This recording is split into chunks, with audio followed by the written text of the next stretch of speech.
Graça e a paz do Senhor, estamos aqui mais um dia para a nossa querida leitura bíblica no penúltimo capítulo de Coríntios, amém? De 1 Coríntios, desculpa. Vamos lá. Irmãos, quero lembrá-los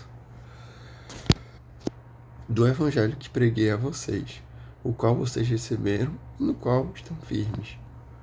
Por meio deste evangelho vocês são salvos, desde que se apeguem firmemente à palavra que preguei. Caso contrário, vocês têm crido em vão.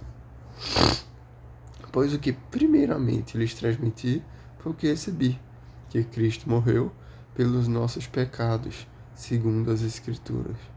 Foi sepultado e ressuscitou no terceiro dia, segundo as Escrituras, e apareceu a Pedro e depois aos 12. Depois disso, apareceu a mais de 500 irmãos de uma só vez, a maioria dos quais ainda vive, embora alguns já tenham adormecido. Depois apareceu a Tiago e então a todos os apóstolos. Depois destes, apareceu também a mim, como um que nasceu fora de tempo. Pois sou o menor dos apóstolos e nem sequer mereço ser chamado de apóstolo, pois persegui a igreja de Deus. Mas pela graça de Deus sou o que sou, e sua graça para comigo não foi inútil. Antes trabalhei mais do que eles, contudo não eu, mas a graça de Deus comigo. Portanto, quer tenha sido eu, quer tenham sido eles, é isso que pregamos, e é nisso que vocês creram.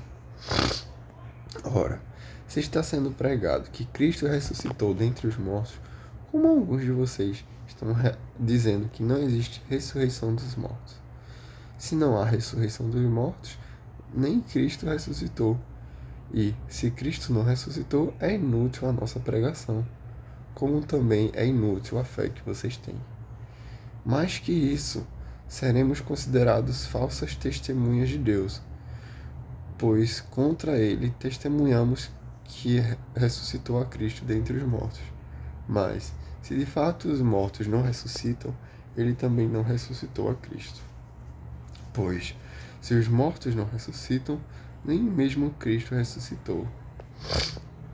E, se Cristo não ressuscitou, inútil é a fé que vocês têm e ainda estão em seus pecados. Neste caso, também os que dormiram em Cristo estão perdidos. Se é somente para esta vida que temos esperança em Cristo, somos de todos os homens os mais dignos de compaixão.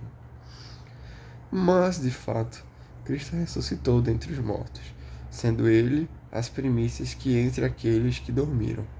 Visto que a morte veio por meio de um só homem, também a ressurreição dos mortos veio por meio de um só homem. Pois, da mesma forma que em Adão todos morrem, em Cristo todos serão vivificados. Mas, cada um por sua vez. Cristo, o primeiro. Depois, quando ele vier, os que lhe pertencem. Então virá o fim, quando ele entregar o reino a Deus, o Pai, depois de ter destruído todo o domínio, toda a autoridade e todo o poder, pois é necessário que ele reine até que todos seus inimigos sejam postos debaixo de seus pés. O último inimigo a ser destruído é a morte, porque ele tudo sujeitou debaixo de seus pés. Ora, quando se diz que tudo lhe foi sujeito, fica claro que isso não inclui o próprio Deus, que tudo submeteu a Cristo. Quando, porém, tudo lhe tiver sujeito, então o próprio Filho se sujeitará àquele que todas as coisas lhe sujeitou, a fim de que Deus seja tudo em todos. Se não há ressurreição, que farão aqueles que se batizam pelos mortos? Se absolutamente os mortos não ressuscitam, por que se batizam por eles? Também nós, porque estamos nos expondo a perigos o tempo todo. Todos os dias enfrentam a morte. Irmãos, isso digo pelo orgulho que tenho de vocês em Cristo Jesus, nosso Senhor. Se foi por meras razões humanas que lutei com feras em Éfeso, que ganhei com isso? Se os mortos não ressuscitam, comamos e bebamos, porque amanhã morreremos. Não se deixe enganar. As más companhias corroem os bons costumes. Corrompem. Como justos, recuperem o bom senso e parem de pecar, pois alguns há que não têm conhecimento de Deus. Digo isso para a vergonha de vocês. Mas alguém pode perguntar: como ressuscitam os mortos? Com que espécie de corpo virão? Insensato. O que você semeia não nasce a não ser que morra. Quando você semeia, não semeia o corpo que virá a ser, mas apenas uma simples semente, como de trigo ou de alguma outra coisa. Mas Deus lhe dá um corpo, como determinou, e a cada espécie de semente dá seu corpo apropriado. Nem toda a carne é a mesma. Os homens têm uma espécie de carne, os animais têm outra, as aves outra e os peixes outra. Há corpos celestes e há também corpos terrestres, mas o esplendor dos corpos celestes é um, e o dos corpos terrestres é outro. Um esplendor do sol, outro da lua, e outro das estrelas, e das estrelas diferem o esplendor uma das outras. Também será com a ressurreição dos mortos. O corpo que é semeado é perecível e ressuscita imperecível. É semeado em desonra e ressuscita em glória. É semeado em fraqueza e ressuscita em poder. É semeado um corpo natural e ressuscita um corpo espiritual. Se há corpo natural, há também corpo espiritual. Assim está escrito: o primeiro homem, Adão, tornou-se um ser vivente. O último Adão, um espírito vivificante. Não foi o espiritual que veio antes, mas o natural. Depois dele, o espiritual. O primeiro homem era do pó da terra, o segundo homem dos céus. Os que são da terra são semelhantes ao homem terreno, os que são dos céus ao homem celestial. Assim como tivemos a imagem do homem terreno, teremos também a imagem do homem celestial. Irmãos, eu declaro a vocês que carne e sangue não podem herdar o reino de Deus, nem é o que é perecível pode herdar o imperecível. Eis que eu digo a um mistério: nem todos dormiremos, mas todos seremos transformados. Olha só. No momento, no abrir e fechar de olhos, ao som da última trombeta, pois a trombeta soará, os mortos ressuscitarão incorruptíveis e nós seremos transformados. Pois é necessário que aquilo que é corruptível se revista de incorruptibilidade, e aquilo que é mortal se revista de imortalidade.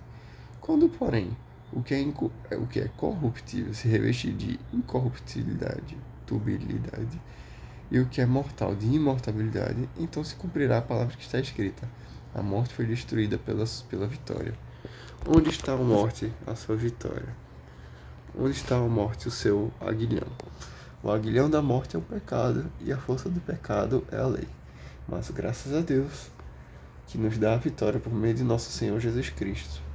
Portanto, meus amados irmãos, mantenham-se firmes e que nada os abale.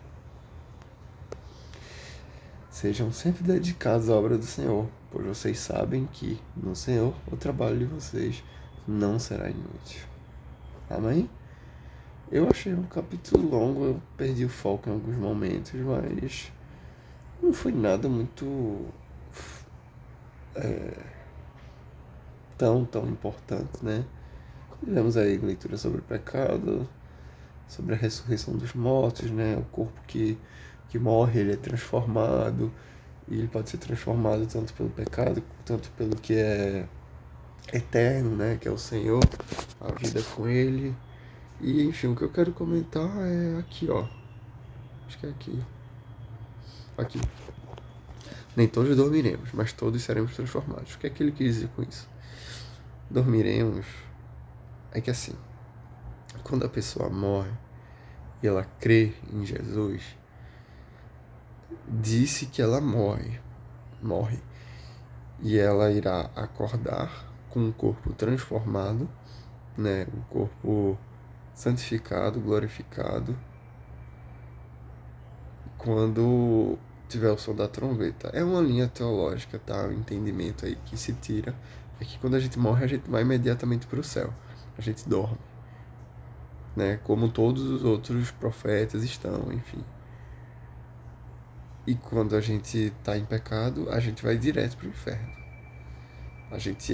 Ambos são transformados, mas uns vão direto queimar, os outros vão dormir. É uma linha, um entendimento, tá? E eu queria explicar isso para ficar claro, né? Então é isso, amém? Que Deus te abençoe, que você tenha um dia maravilhoso e até amanhã.